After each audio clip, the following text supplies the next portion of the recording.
Christ that they're obedient to God. Yeah. They're obedient to God in a subject dimension, but they're still rebellious to God in the optimum operations in the Spirit of God.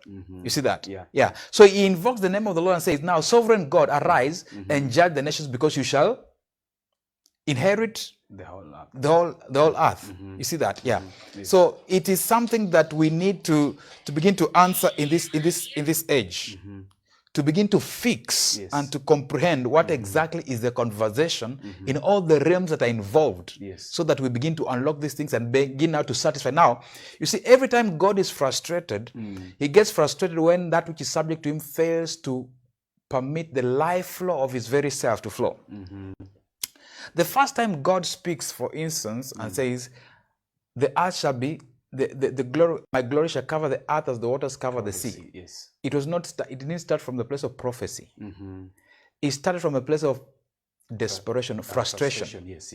It was in the time when God had told Moses to send the 12 spies, and the report they brought, now God answers desperately in a frustration, and he says, as long as I live. In other words, it means you have denied me flow, but I will still seek that the glory of my being shall cover the earth as the waters cover the sea. Yes. It was not a revelation of inspiration. It began by a frustration by man being gods who have been whose particular mandates have been decentralized in them, frustrated the divine flow. So God speaks in frustration and says, as long as I live, the earth shall be covered with the glory of God as the waters cover the sea.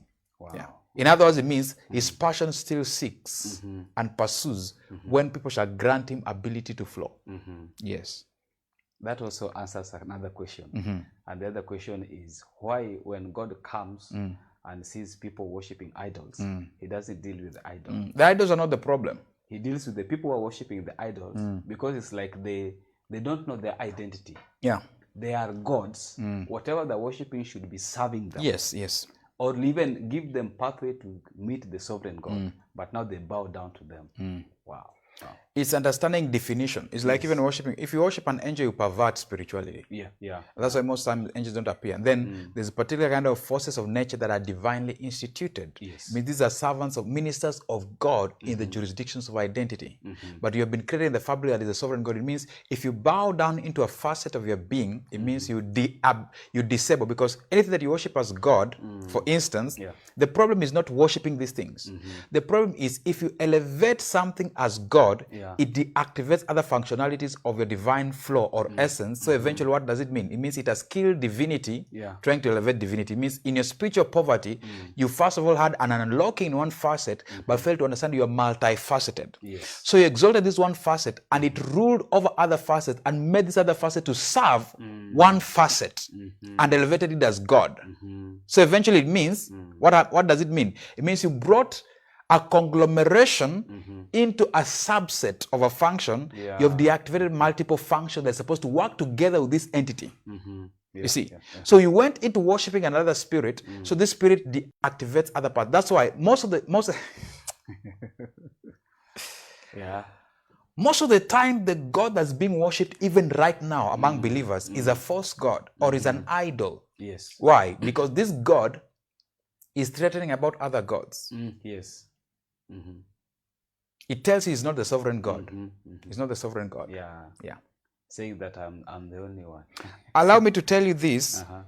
The God of Israel, there's a place, understand this, there's a sovereign God, sometimes he speaks in Israel. There's a place you have to understand the God of Israel. Yes. The God of Israel is not the sovereign God. Yeah.